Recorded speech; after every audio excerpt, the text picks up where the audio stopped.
Meus queridos irmãos, nós estamos caminhando no livro de Gênesis juntos nesses últimos domingos. Desde que começamos nossas atividades aqui na igreja, eu orei muito ao Senhor e perguntei o que é que Ele queria falar com vocês, o que é que Ele queria falar através de mim com toda a igreja. E eu entendi que a gente deveria começar pelo começo. E a gente começou no primeiro domingo pensando em Gênesis 1, no primeiro dia da criação, e viemos caminhando até o momento que estamos hoje. Mas eu queria fazer uma breve revisão com vocês, se você não estava aqui com a gente, para você poder acompanhar a gente exatamente da mesma página, no mesmo pé em que nós estamos. Nós vimos como Deus, o nosso Deus, criou todas as coisas. Não foi uma criação aleatória, não foi uma criação que veio ao acaso, mas nosso Deus poderoso decidiu criar todas as coisas. E tudo era bom, refletindo a essência e a natureza do nosso Deus, que é bom. Todas as coisas que Ele criou eram boas. E nós vimos que tudo foi criado com ordem, porque o nosso Deus é um Deus de ordem. É um Deus que governa todas as coisas e dá propósito a tudo aquilo que foi criado. Então nós vimos que no sexto dia, tudo foi caminhando em um mesmo padrão. E o sexto dia ele começou no mesmo padrão de todos os outros, mas ele terminou diferente. Nesse dia aconteceu algo especial. Deus criou de forma maravilhosa, pessoal, intencional, o homem e a mulher. Diferente de tudo que foi criado, o homem e a mulher, as primeiras criaturas de Deus que tinham em si a imagem e a semelhança desse Deus Criador. E na semana passada, a gente viu com o pastor Luizinho o sétimo dia da criação, o dia do Senhor, o dia do descanso, o dia em que o Senhor separou para que nós, enquanto seu povo, sua igreja, nos reuníssemos para louvá-lo, adorá-lo, reconhecer publicamente diante do mundo que Ele é o nosso Deus. Todo dia é dia de louvar a Deus, todo dia é dia de ler a sua palavra e ter comunhão com Ele. Mas o domingo, o dia do Senhor, é o dia que Ele separou para si, santificou para si, para que a gente pudesse fazer isso junto, como um corpo. É um dia especial, é um dia diferente, é um dia que não nos pertence. Pertence ao Senhor.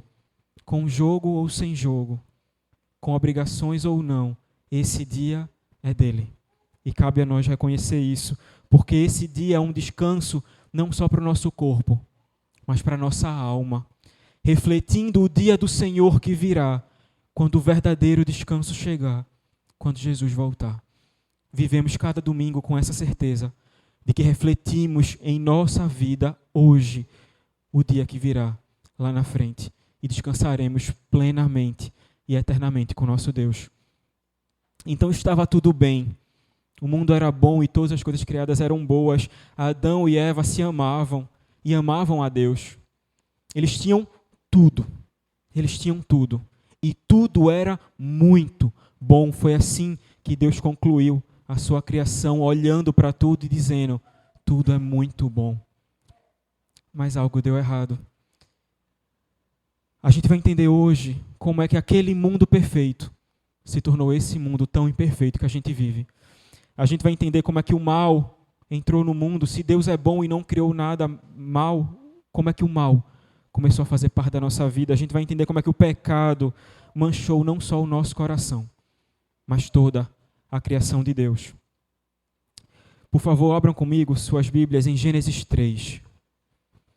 Nós vamos ler o capítulo todo e vamos entender esse momento terrível que a humanidade viveu, um momento em que nós nos afastamos desse Deus maravilhoso. Gênesis, capítulo 3. Eu vou ler o versículo todo, é um capítulo um pouquinho maior do que a gente normalmente tem definido como perícope aqui. Tem 24 versículos, mas peço que vocês leiam com atenção e depois a gente vai refletir sobre tudo isso aqui. Gênesis capítulo 3 diz assim a palavra do nosso Deus: mas a serpente, mais sagaz que todos os animais selváticos que o Senhor Deus tinha feito, disse à mulher: é assim que Deus disse? Não comereis de toda a árvore do jardim? Respondeu-lhe a mulher: do fruto das árvores do jardim podemos comer, mas do fruto da árvore que está no meio do jardim, disse Deus: dele não comereis, nem tocareis nele para que não morrais.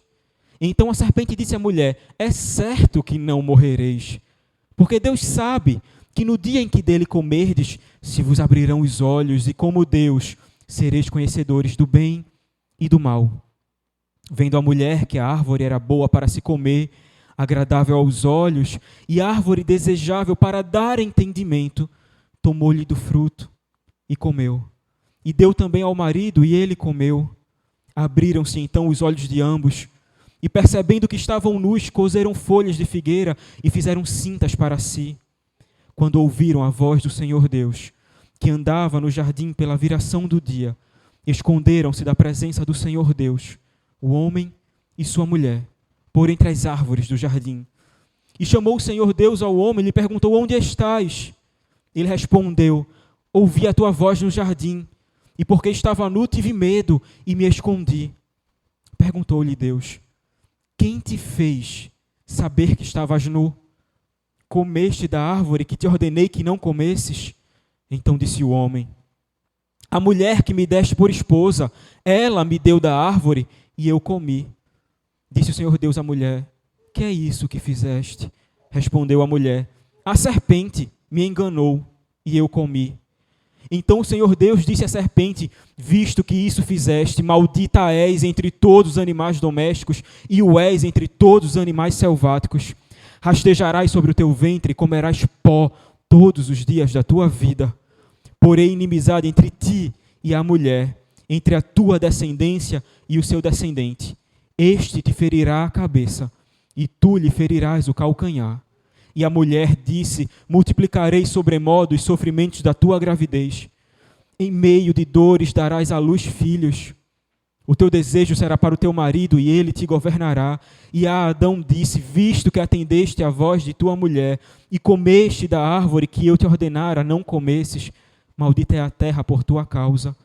Em fadigas obterás dela o sustento durante os dias de tua vida. Ela produzirá também cardos e abrolhos, e tu comerás a erva do campo. No suor do teu rosto comerás o teu pão, até que tornes a terra, pois dela foste formado, porque tu és pó, e ao pó tornarás.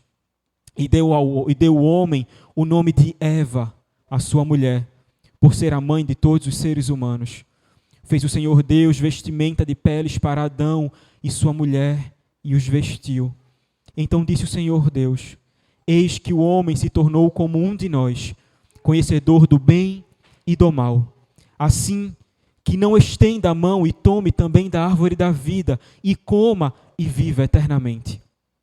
O Senhor Deus, por isso, o lançou fora do jardim do Éden, a fim de lavrar a terra de que fora tomado.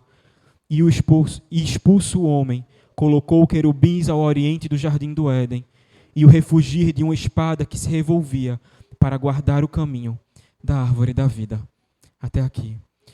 Meus irmãos, nós temos poucas crianças hoje, mas aqueles que precisarem, o nosso berçário está à disposição dos pais, se precisarem de um espaço para trocá-los, ou eles precisem de alguma atenção maior, tá? Fiquem à vontade, qualquer membro aqui pode ajudar a direcionar vocês para lá, mas não tem problema nenhum que elas fiquem aqui conosco.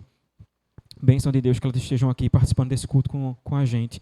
Então, nesse momento, eu gostaria de orar com vocês, pedindo que Deus nos ilumine para essa pregação, um tema tão importante para as nossas vidas.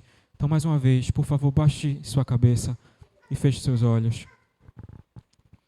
Senhor Deus e Pai, com toda a humildade de espírito, ó Deus, reconhecendo que eu sou um pecador miserável, reconhecendo que eu não sou nada diante de Ti, que pelas minhas próprias forças eu não conseguiria fazer nada, eu te peço que me use nessa tarde, ó Deus, para falar com os meus irmãos, ensinar a eles o que o Senhor tem me ensinado.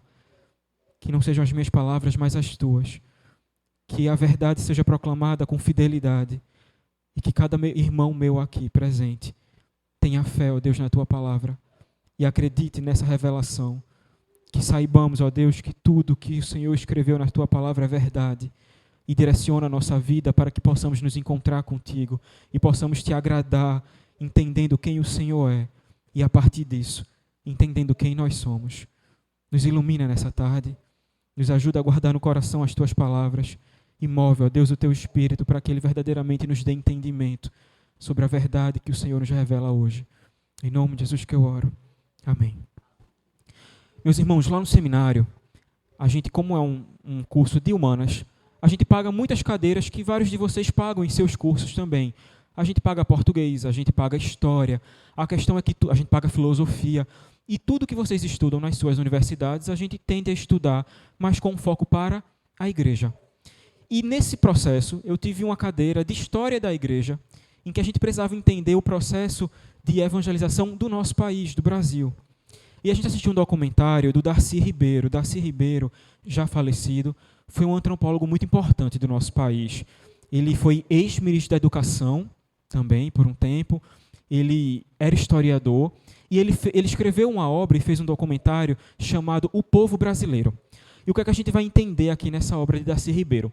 Ele vai mostrar para a gente como a gente é um povo muito diverso. E, naturalmente, a nossa religião reflete isso também. Porque a gente teve influência da matriz africana, da matriz indígena e da matriz europeia. Então, diante de toda essa mistura, de toda essa cultura, de tantas referências, a gente passa a entender melhor quem a gente é, entendendo de onde a gente veio. Mas teve um ponto em específico nesse documentário que me chamou muita atenção. E entristeceu muito meu coração por saber que tantas pessoas acreditam nisso. Na parte de compreensão da matriz africana, obviamente, várias pessoas que seguem religiões de matrizes africanas se pronunciaram e davam testemunho sobre a realidade que elas viviam e a influência que elas sofreram dessa vinda dos povos africanos para cá. E aí uma mãe de santo, chamada Mãe Estela, ela deu um testemunho e ela falou o seguinte, nesse documentário. O africano, para tudo ele tem o cântico, o oriqui, que é uma poesia de evocação de força. Ele tem a forma de saudar. Não é aquela coisa de meu pecado, meu erro. E orixá não tem pensamento negativo. Dizer que orixá castiga? Não. Orixá não castiga ninguém. O candomblé é uma religião de formação toda mística, toda particular. É uma coisa que vai no sangue da pessoa. Vê só, porque essa fala dela é muito séria. O que é que ela está dizendo? Que a realidade que a gente entende pela Bíblia não é de fato a verdade. Mãe Estela, ela está explicando para a gente em um ponto que eu preciso fazer para ser muito justo. O candomblé e várias religiões que seguem essas matrizes africanas, elas não têm como nós um livro escrito, registrado, que nos direciona, não tem confissões de fé estruturadas, pedagogicamente explicando essa fé. A tradição deles é muito oral. Então, o que é que acontece? Ela está falando nessa posição, mas é possível, eu não fiz uma pesquisa muito extensa em relação a isso, mas eu vi que existem algumas divergências, porque como a tradição é oral, cada terreiro acaba desenvolvendo de alguma forma essas verdades que eles pregam naquele lugar. Então, as religiões elas começam a tomar caminhos diferentes em cada lugar onde elas estão. Elas têm pontos em comum, pontos que são observados por todos, mas algumas coisas divergem. Então, ela não está dizendo aqui simplesmente que não existe nenhuma regra, que a pessoa não tem nenhuma consequência na vida. Não é esse o ponto dela. O que ela está dizendo é que, para eles, não existe a ideia de pecado, que orixá não castiga ninguém, que eles não têm essa perspectiva, até porque é muito compreensível. Foi um povo que sofreu muito por causa da escravidão. Então é muito natural que o coração humano, tentando se rebelar, tentando encontrar seus próprios deuses, acabe criando deuses que não os castiguem, porque eles já eram muito castigados em vida.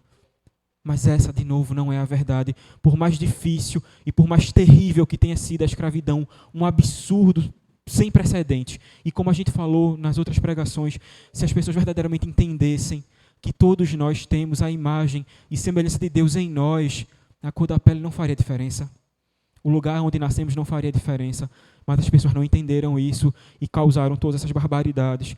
Mas o que a gente precisa entender é que, de fato, existe sim uma ideia de pecado que a Bíblia nos apresenta.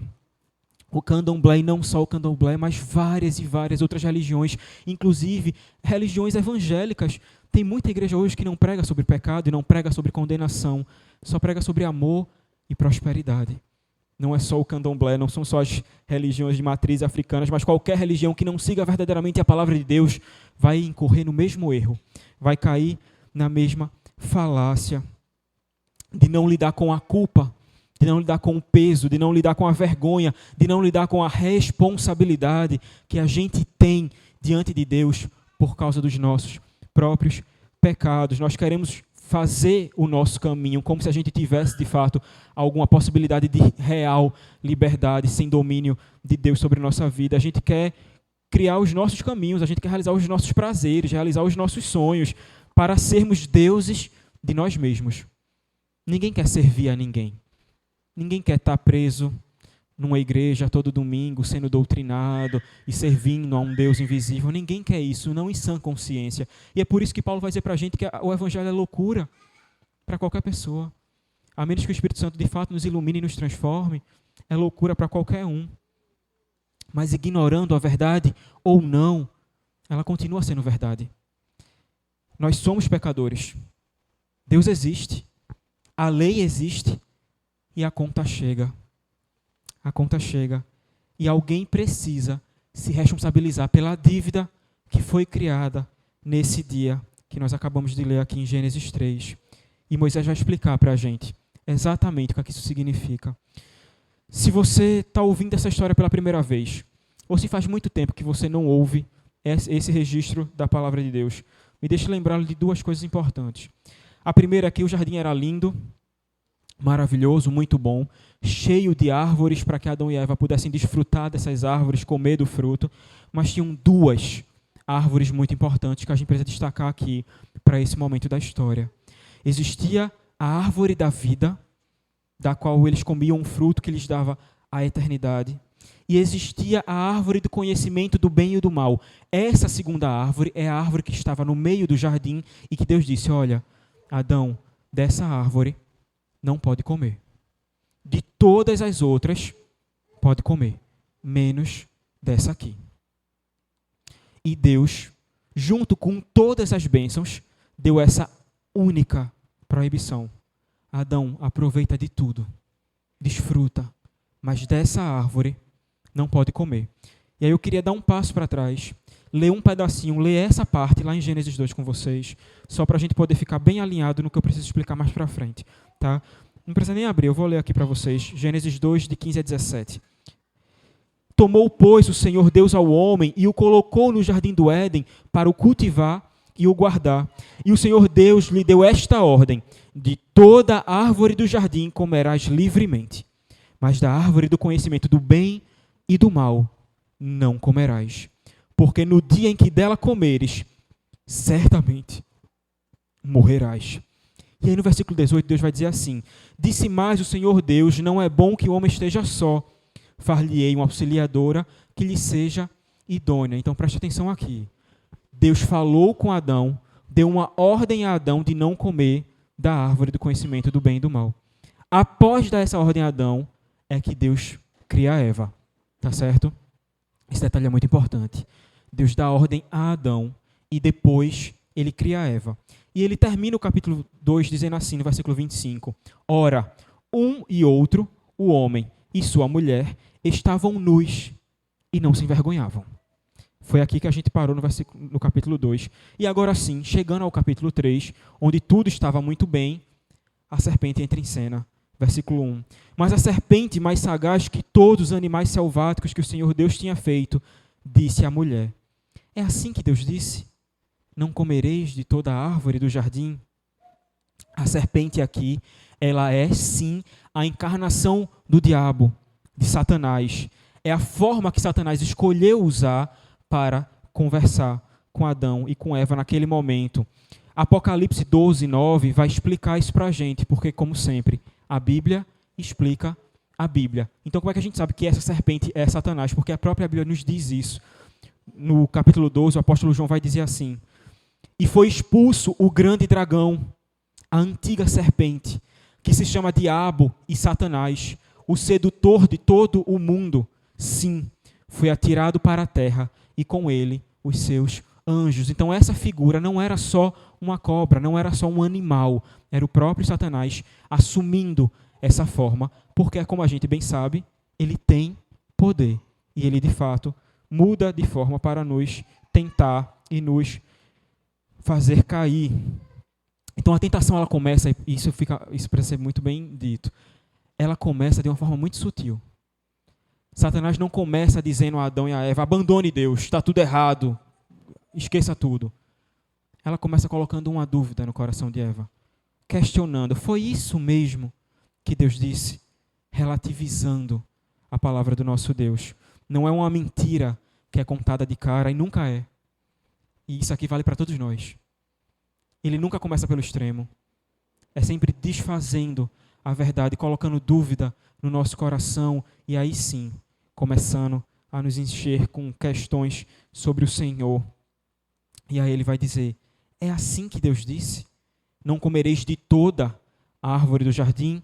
Ao que Eva responde, do fruto das árvores do jardim podemos comer, mas do fruto da árvore que está no meio do jardim, disse Deus, dele não comereis, nem tocareis nele, para que não morrais.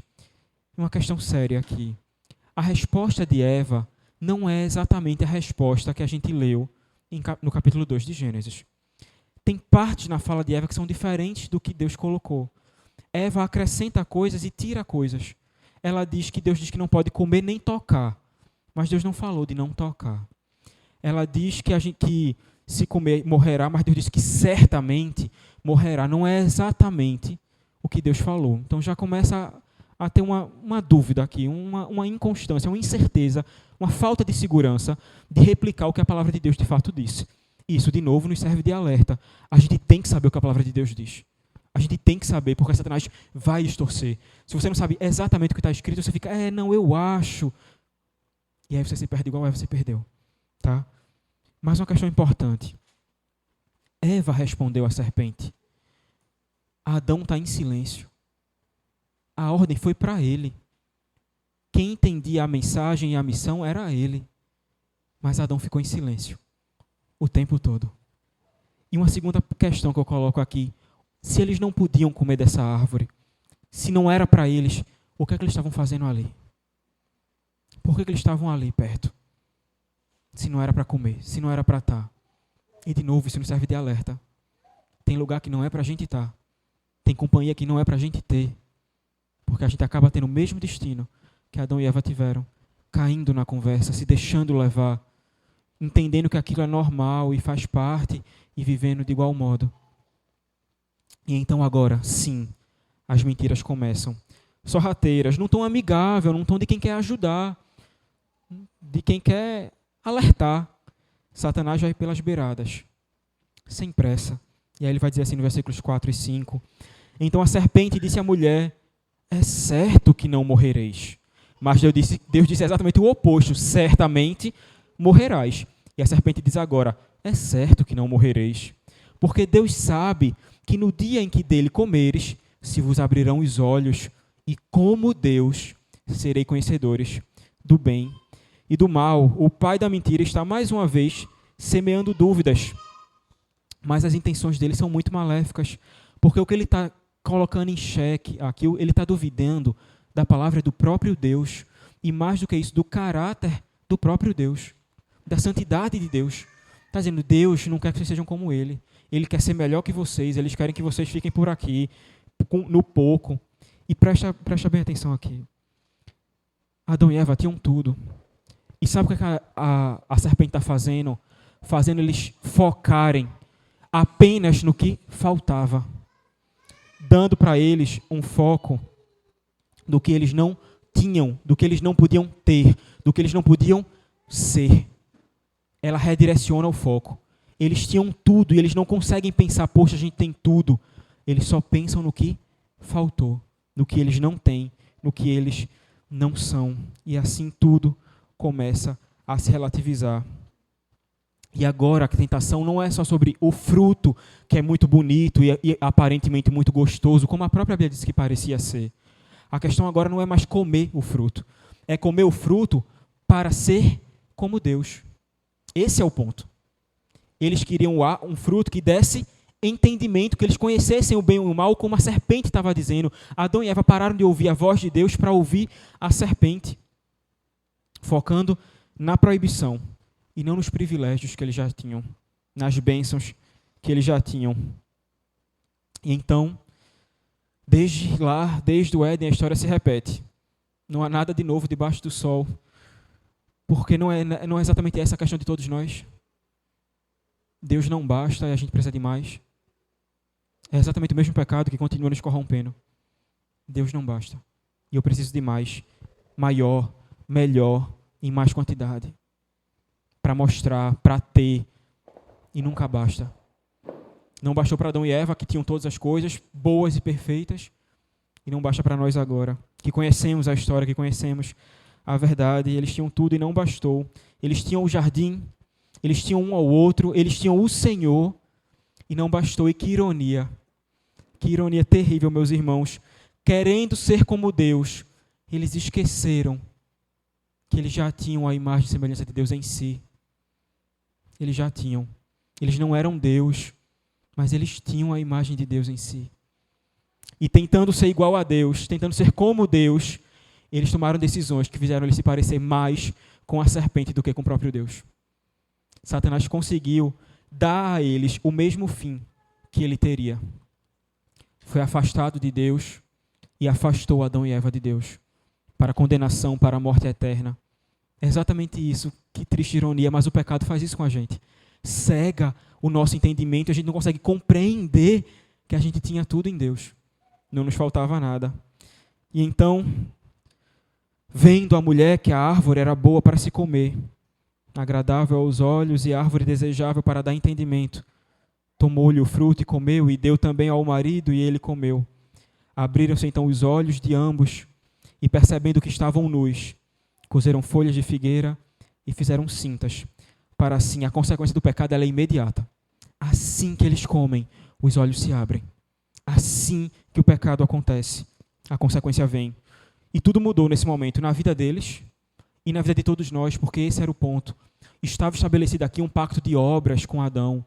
A promessa era: Adão, se você me obedecer, você terá a vida eterna, você e seus descendentes. Então, uma vez que Adão quebrou o pacto, desobedeceu, ele e seus descendentes precisam pagar essa conta agora. Estão afastados de Deus. Por isso. Mas não se engane, qualquer um de nós no lugar de Adão teria feito a mesma coisa. Teria feito a mesma coisa. E então, Tiago, a gente terminou de ler hoje, a carta de Tiago aqui pela manhã, na nossa leitura continuada. No capítulo 1, Tiago fala isso para a gente. Então, a cobiça, depois de haver concebido, dá à luz o pecado. E o pecado, uma vez consumado, gera a morte. Deus não criou o pecado. Deus criou uma lei. E os homens quebraram essa lei. Tudo que Deus fez era bom. Deus não criou o mal. Deus não criou o pecado. Deus criou uma lei. E o que os homens fizeram foi quebrar essa lei. E uma vez quebrada a lei, o pecado surgiu. Os homens criaram, não Deus. E eles próprios se condenaram a si mesmos, se afastando de Deus, e condenaram a todos nós a vivermos sem Deus até o momento em que Cristo, de fato, nos ilumine, nos abra os olhos mais uma vez para a verdade de que Ele é o nosso Senhor e Criador. Mas não foi só a consciência de erro, a consequência do pecado. Era muito pouco. Tudo bem, entendi que eu estou errado, eu vi que eu estou nu, realmente alguma coisa deu errado aqui. Essa não era a única consequência a ser sofrida pelo ato terrível de Adão e Eva aqui. Eles precisavam encarar agora o próprio Deus. Porque todos os dias a Bíblia diz para a gente que na viração do dia, Deus ia até o jardim. Pessoalmente se relacionava diretamente com Adão e Eva, e chegou o momento de encarar esse Deus agora. Versículo 8, quando ouviram a voz do Senhor Deus, que andava no jardim pela viração do dia, esconderam-se da presença do Senhor Deus, o homem e sua mulher, por entre as árvores do jardim. Eles tinham acesso a Deus. Se eles tivessem algumas dúvidas a partir daquela conversa com a serpente, eles podiam dizer: peraí, vamos perguntar a Deus. Vamos falar com Deus, vamos confirmar se é isso mesmo. Não. Eles seguiram seu próprio coração e se condenaram. Mas Deus não nos largou de mão, meus irmãos. Como eu disse, Ele nos criou de forma perfeita e única. Diante de toda a sua maravilhosa criação, nós éramos únicos. Ele não disse: haja o homem, como Ele disse: haja a luz e haja os luzeiros. Ele nos fez, pegou o barro, moldou, soprou em nós, em nossas narinas, o fôlego de vida. O processo é completamente diferente, é muito mais pessoal. Ele não só nos criou e nos largou, como diz o gnosticismo.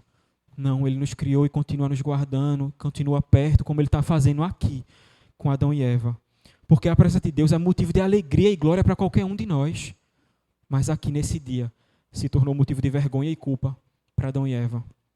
E agora, diante de tudo isso, como tudo havia mudado, chamou o Senhor Deus ao homem e lhe perguntou: onde estás?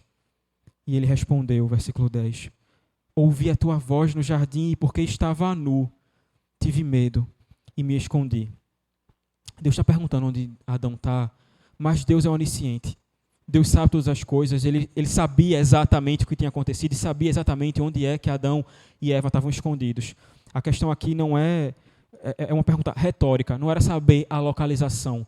Deus fala para que Adão possa responder ao seu chamado e vir até ele. Que ele, ouvindo a sua voz, venha para perto dele. E foi de fato o que aconteceu. Mas assim como Satanás, o pai da mentira, Adão não estava fugindo só de Deus. Adão estava fugindo da verdade. Ele se apresenta diante de Deus sem sinceridade de coração. Ele vai, mas ele vai sem sinceridade. Versículo 11, perguntou-lhe Deus: quem te fez saber que estavas nu? Comeste da árvore que eu te ordenei que não comesses? E de novo, Deus sabia a resposta. Mas Deus é um Deus justo, que não se precipita em nos julgar. Ele nos dá a chance de falarmos com Ele, de nos ouvir. Ele quer entender, Ele quer que a gente o procure. Então Ele dá a chance de Adão se explicar. Só que Adão faz o seguinte, versículo 12. Então disse o homem: a mulher que me deste por esposa, ela me deu da árvore da vida e eu comi. Adão foi omisso desde o princípio, como a gente viu. Ele não falou nada, não se pronunciou, nada. Ele foi omisso, passivo em todos os momentos até aqui. Quando a serpente faz a primeira pergunta, não é à toa, ela faz para Eva. A Bíblia diz isso, ela não pergunta, não, ela se dirige diretamente a Eva e diz: Eva, o que foi que Deus disse que não pode comer de lugar nenhum? Ela fala para Eva. Mas naquele momento, Adão, como responsável por aquela família, responsável por aquele relacionamento, como homem que recebeu de Deus a ordem de cuidar do jardim e de não comer da árvore, deveria ter se pronunciado, mas ele se omite. E a gente falou sobre isso hoje de manhã, a idolatria da paz, de não se envolver, de não exortar, de não tomar a frente como um homem de verdade deve tomar. Cuidar dos seus. Era para ele dizer: Eva, para aqui. Essa conversa aí não está boa não, não foi isso que Deus disse, serpente. Ele disse que não pode comer e é isso, a gente não vai comer. E é isso, acabava por ali. Mas Adão se omitiu. Ele se omitiu quando Eva começou a conversar com a serpente. Ele se omitiu quando Eva foi pegar o fruto. Ele se omitiu quando Eva comeu o fruto. E então comeu, junto com ela. Tudo errado, tudo errado. No lugar de liderar Eva, cuidar dela, proteger ela, como um verdadeiro homem deveria fazer por sua esposa, por seus filhos, como nós, homens, devemos fazer, Adão se omitiu. E deixou ela liderar, mas ele era o líder, ele era o cabeça. Essa era a estrutura criada por Deus, que Eva lhe seria uma auxiliadora idônea, mas ele iria guiá-la. E ele abriu mão do seu papel. E a Bíblia fala para a gente que abismo chama abismo. E a coisa só piora daqui para frente. Porque, além de toda a sua passividade e de toda a sua covardia, ele não reconhece a culpa. Ele não reconhece. Perceba que existe confissão, mas não existe arrependimento. Ele diz: eu comi. E ponto final. Ele confessou o pecado. Eu disse: beleza, eu comi. Mas ele não pede perdão. Existe confissão, mas não existe arrependimento diante de Deus. Era para ele dizer: Senhor, eu comi. Eu errei, me perdoe. Eu estou errado. Ele não faz isso. Ele não faz isso. E mais do que isso, ele não só culpou Eva pelo pecado, ele culpou o próprio Deus. Ele disse: a mulher que tu me destes. Adão deixou de ser culpado e virou uma vítima na situação. Na visão pecaminosa dele, ele era a vítima agora. Eu só comi porque Deus criou uma mulher que veio aqui me tentar, junto com essa serpente. E de novo, isso soa familiar para você? Não é exatamente o que a gente faz sempre? Culpa a Deus, culpa a igreja, culpa o pastor, culpa o seminarista, culpa o seu chefe, culpa seu pai, a sua mãe, a sua criação. E a gente não toma a responsabilidade pelos nossos pecados. Não se arrepende de verdade porque a gente não entende que a culpa é nossa, como Adão fez aqui. Ele não era a vítima, de forma nenhuma. Tiago 1, mais uma vez, no versículo 3, vai dizer assim: ninguém, ao ser tentado, diga, sou tentado por Deus. Porque Deus não pode ser tentado pelo mal, e Ele mesmo a ninguém tenta. Essa era uma acusação injusta, infundada e maléfica. Adão estava fazendo exatamente o que a serpente fez, duvidando do caráter santo de Deus. Foi isso que ele fez. Abismo chama abismo. Em uma frase, Adão conseguiu se complicar muito mais do que ele já estava. Mas assim como o Senhor ouviu Adão, ele vai ouvir Eva. Ele não disse que a culpa era de Eva, então agora eu vou ouvir o que é que Eva tem a dizer. Versículo 13, disse o Senhor à mulher, que é isso que fizeste? Respondeu a mulher, a serpente me enganou e eu comi. O mesmo proceder, a projeção do que ela viu em Adão. Confissão sem arrependimento. Eu comi, mas foi a serpente. E de novo, confissão sem arrependimento. Ela não disse, Senhor, me perdoe. Eu errei. Ela só disse, eu comi, mas a culpa não é minha. Que pena. Que pena. Mas a esse ponto também já não havia o que ser feito, porque o pecado já havia sido cometido. A lei já havia sido quebrada. E então, no tribunal divino, após as alegações serem feitas, após o juiz ouvir as declarações dos réus, chega a hora do veredito. Cada um dos envolvidos receberia a sua punição, achando que estava errado ou não, reconhecendo o seu pecado ou não, cada um deles era responsável pelo que escolheu fazer e cada um deles responderia diante de Deus pelo que escolheu fazer. Versículos 14 e 15. Então o Senhor Deus, começando logo pela serpente, que a serpente não teve vez para falar. Ela estava sem essa opção, porque a situação dela era completamente diferente da de Adão e Eva. Então o Senhor Deus disse à serpente, visto que isto fizeste, maldita és entre todos os animais domésticos, e o és entre todos os animais selváticos. Rastejarás sobre o teu ventre e comerás por o pó todos os dias da tua vida. Mas preste atenção aqui no versículo 15. Porém, inimizade entre ti e a mulher, entre a tua descendência e o seu descendente. Este te ferirá a cabeça, e tu lhe ferirás o calcanhar.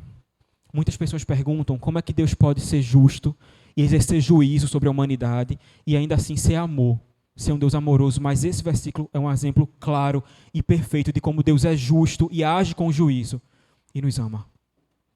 Enquanto Deus nos diz a nossa condenação, dá a condenação da serpente, enquanto Ele declara a nossa sentença, Ele abre o caminho para sermos absolvidos. No mesmo momento. Esse versículo 15 é o que a gente chama de proto-evangelho. É o primeiro evangelho. É o início de tudo, é a semente de tudo aquilo que Jesus viria a ser e que os evangelhos iriam nos ensinar. Começou aqui. A promessa começou aqui. Deus prometendo que viria um descendente da mulher que esmagaria a cabeça da serpente. E quem é esse descendente? O Senhor Jesus. É a primeira vez que a gente vê, de fato, o Senhor Jesus assumindo agora o papel de Salvador, não só de Criador. E Paulo vai explicar isso para a igreja de Roma.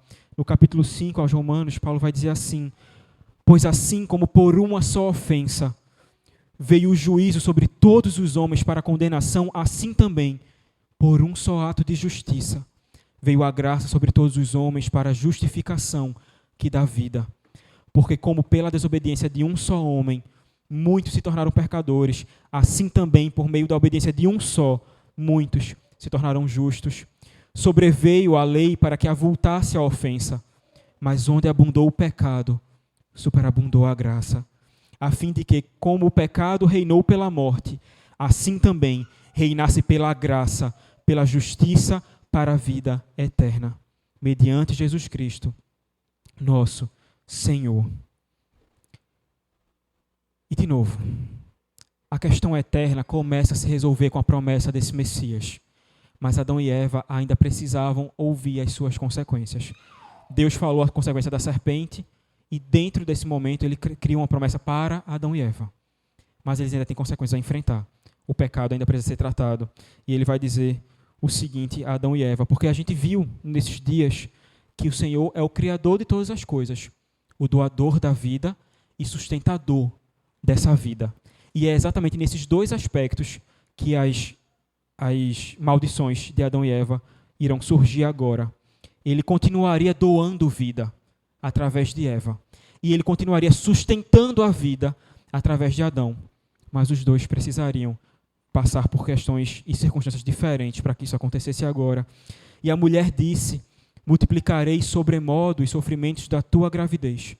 Em meio de dores darás à luz filhos, o teu desejo será para o teu marido, e ele te governará. Deus ainda doaria a vida através de Eva para os seus descendentes, mas agora seria sofrido, seria difícil. E o mesmo com Adão. E Adão disse, versículo 17, visto que atendeste à voz da tua mulher, e não a minha, e comeste da árvore que eu te ordenara, não comesses, maldita é a terra por tua causa. Em fadigas obterás dela o sustento durante os dias da tua vida. Ela produzirá também cardos e abrolhos, e tu comerás a erva do campo. No suor do teu rosto comerás o teu pão, até que tornes a terra, pois dela foste formado, porque tu és pó, e ao pó tornarás. Deus está dizendo isso a Adão. Eu lhe dei tudo, e você abriu mão de tudo.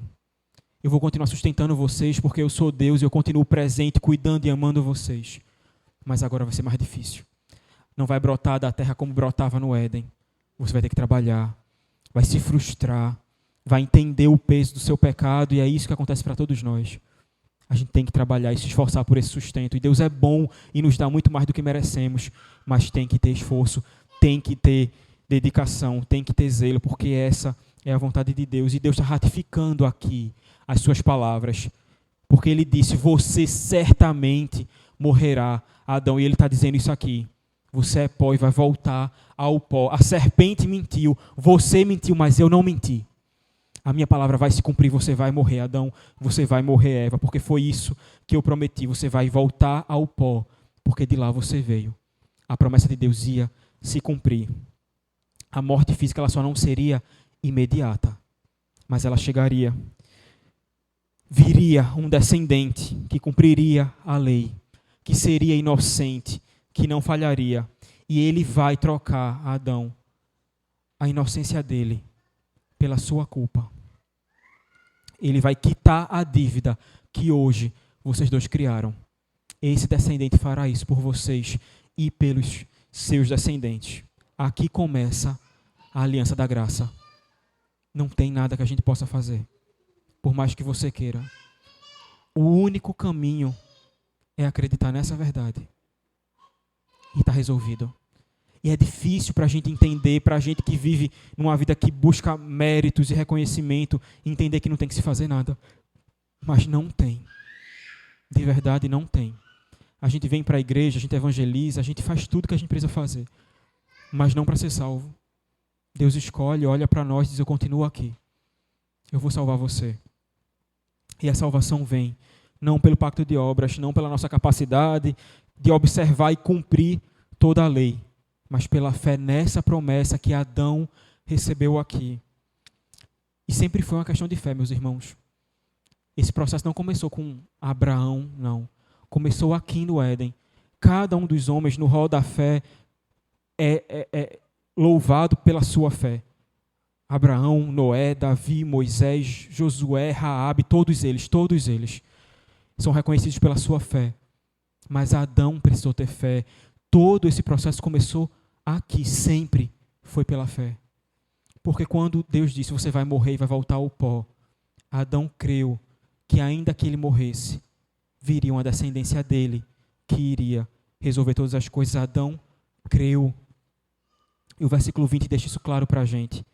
E deu o homem o nome de Eva, a sua mulher, por ser a mãe de todos os seres humanos. No capítulo 2, Adão já tinha dado um nome a Eva. Qual foi o nome que ele deu a Eva? No capítulo 2. Varoa. Seu nome será Varoa, porque do varão foi tomada. Esse era o nome dela inicialmente. Agora, depois da promessa de que viria um descendente, ele troca o nome de Eva. De Varoa para Eva, porque Eva significa a mãe dos seres humanos. O que está acontecendo aqui é Adão tendo fé de que a promessa iria se cumprir. Eva teria filhos, viria um descendente que resolveria a bagunça que ele criou. Sempre foi pela fé. Nada mais, nada menos. Só a fé. E um detalhe importante aqui, uma questão que levanta muito problema hoje em dia. Dar nome era um sinal de autoridade. Quando Deus disse a Adão, dê nome aos animais, ele estava dando autoridade a Adão para governar sobre a criação. Quando Adão deu nome a Eva, chamou ela de varoa, ele estava exercendo autoridade sobre ela. E agora, mais uma vez, dando nome a ela de Eva, ele estava exercendo autoridade sobre ela. Mas preste atenção numa coisa. Nas duas vezes em que a gente vê a Bíblia falando que Adão exerceu autoridade sobre a sua mulher, ele honrou Eva. Não subjugou Eva. A gente não entende direito o que significa submissão. Nas duas vezes, ele honrou ela. Na primeira vez, ele exaltou ela, dando a ela um nome que dizia que ela era igual a ele. Ela é varoa porque eu sou varão. Nós somos iguais. Não sou melhor do que ela. E agora, ele está dizendo o nome dela é Eva, porque ela vai ser a mãe de todos os seres humanos. Dela virá o descendente que cumprirá essa promessa. Não é difícil para uma mulher se submeter ao seu marido, quando esse marido ama de verdade ela, como Cristo amou a igreja. Porque ele nunca vai maltratá-la e subjugá-la, ele vai honrá-la. Mas é um processo difícil entender isso quando o pecado desfaz tantas verdades no nosso coração. É difícil para tantas mulheres se submeter hoje, e é por isso que o feminismo existe. Porque durante muito tempo, elas tentaram se submeter aos maridos que não as amavam como Cristo amou a igreja. É difícil se submeter a alguém que não te ama como Cristo amou. E é por isso que a Bíblia fala tanto sobre jogo desigual, sobre estar num relacionamento de amizade, de sociedade empresarial, de qualquer coisa, de amizade, quando uma pessoa não ama o Senhor. Tudo muda, a visão dela da vida, da morte, do futuro, do passado é outra. É outra.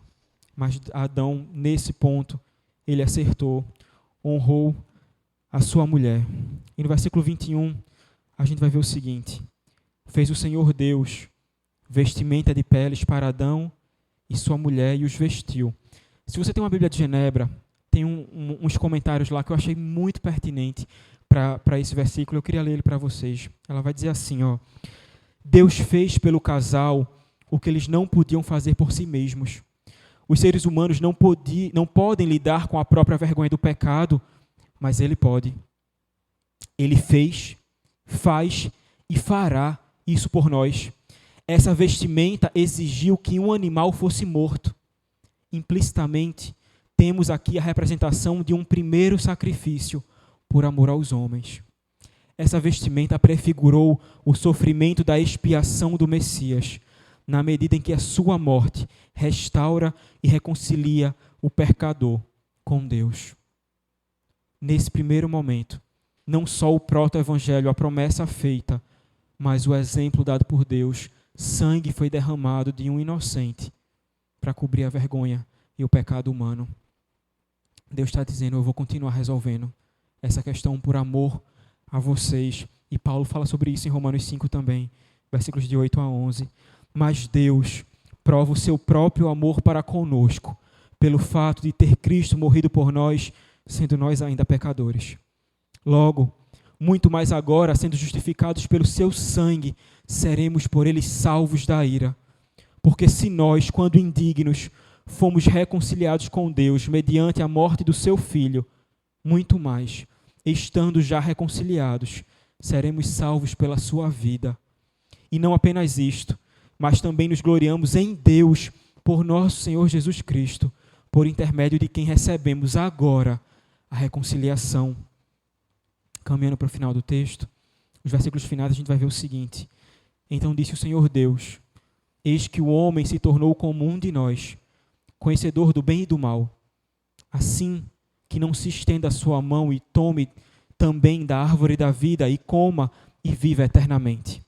O Senhor Deus, por isso, o lançou fora do jardim do Éden, a fim de lavrar a terra de que fora tomado. E expulso o homem, colocou querubins ao oriente do jardim do Éden, e o refugir de uma espada que se revolvia para guardar o caminho da árvore da vida. Quando Deus expulsa o homem do jardim, o que é que ele está fazendo? Deus está purificando o Éden. Ele está afastando o pecado. Ele está impedindo que os pecadores continuem vivendo uma vida eterna. Porque viver uma vida eterna com o Senhor em glória é uma coisa. Viver uma vida eterna nesse mundo caído é outra bem diferente. E isso também é graça do nosso Deus. A morte, que é o seu juízo, acaba sendo a nossa grande libertação. Acaba sendo mais uma prova de amor de Deus conosco, porque essa é a porta pela qual nós passamos para nos encontrarmos com Ele mais uma vez. É quando tudo acaba aqui, que tudo começa efetivamente. A morte, que era o juízo, é também um sinal, mais uma vez, da bênção de Deus. O acesso ao paraíso agora está bloqueado e só tem uma rota para Ele: Jesus Cristo. Ele, o Messias, o Filho de Deus, é em si mesmo tudo aquilo que foi negado em Gênesis 3. Ele é o caminho de acesso ao Pai. Ele é a verdade da qual Adão abriu mão. E ele é a vida que Adão perdeu naquele dia. Em Cristo tudo se resolve, tudo se restaura. Tudo que aconteceu no Éden se consuma e se reconcilia em Deus através de Jesus.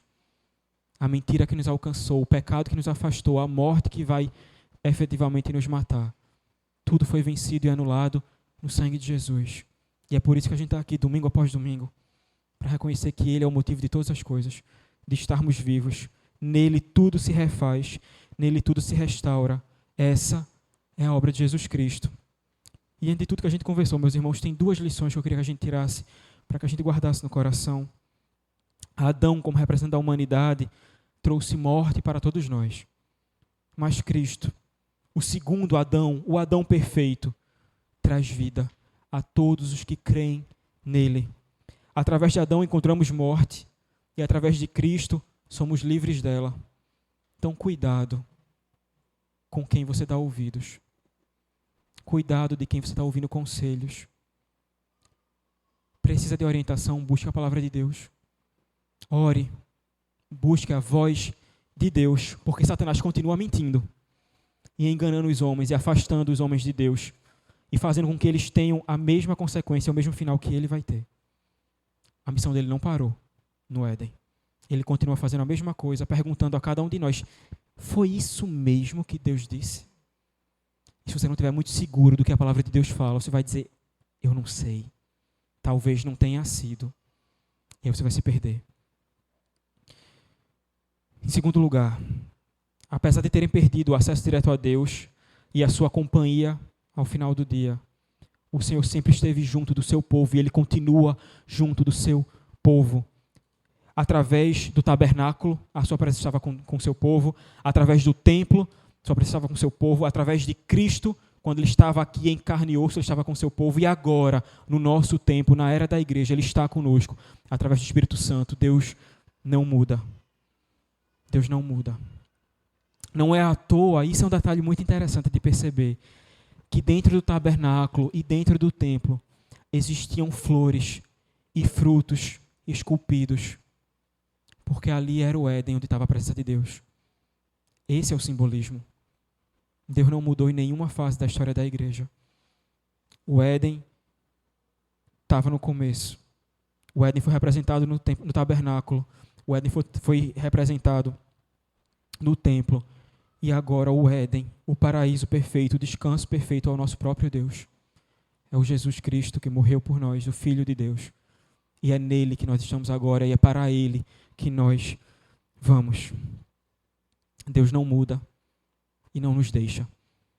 Desde que nos criou, Ele está perto. Eu sei que tem dia que é mais difícil de perceber, de sentir, mas Ele está perto.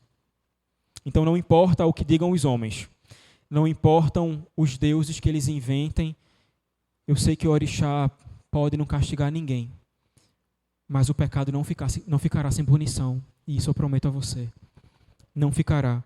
Alguém precisa pagar a conta. E, meu irmão, se Jesus não pagou a sua, você precisa se responsabilizar por ela, porque ela ainda está nas suas mãos. A conta vai ser cobrada. Mas eu lhe aconselho, a entregá-la a Cristo, a prendê-la na cruz de Cristo. Porque você não precisa continuar pagando essa conta. Não precisa ser sua essa conta. Foi por isso que ele morreu, foi por isso que ele veio. Hoje a gente tem a chance de renovar nossa fé nessa verdade, de que o pecado é real, mas Deus também é. Nosso Salvador existiu, morreu por nós, veio ao mundo e cumpriu a sua obra. Então, mais uma vez, meus irmãos, somos convocados a renovar nossa fé e ouvir apenas a voz do nosso Deus. Minha oração por cada um de vocês é exatamente essa. Que a gente não esqueça dessa verdade, que a gente não se desvie, que a gente se deleite em Deus, porque Ele é a maior bênção que a gente pode receber. Vamos orar mais uma vez? Feche seus olhos. Senhor Deus e Pai, eu te louvo, Senhor, eu te louvo por tudo que o Senhor é e tudo que o Senhor fez. Obrigado por não nos deixar perecer. Obrigado por ter criado uma rota de escape. Obrigado por ter encontrado uma solução, ó Deus, para o problema que nós criamos. Mas nesse dia, ó Deus, nessa tarde eu te peço, por favor, nos ajuda a reconhecer o nosso pecado, a entender que somos pecadores, que precisamos do Senhor e nos ajuda a pagar essa conta. Paga ela por nós, ó Deus, escreve um cheque com teu sangue, porque nós temos a certeza de que o cheque será compensado. O Senhor existe e o Senhor cumprirá a obra que o Senhor começou. Então abençoa o teu povo em toda a terra, nos dá firmeza de fé até o dia em que o Senhor voltar e estaremos verdadeiramente no descanso eterno que tanto ansiamos. Cuida da tua igreja, cuida dos meus irmãos aqui presentes, cuida daqueles que não puderam vir, mas dá a todos nós, ó Deus, a mesma fé, a mesma convicção, a mesma capacidade de ouvir a mesma voz e entender a mesma verdade. Em nome de Jesus que eu oro. Amém.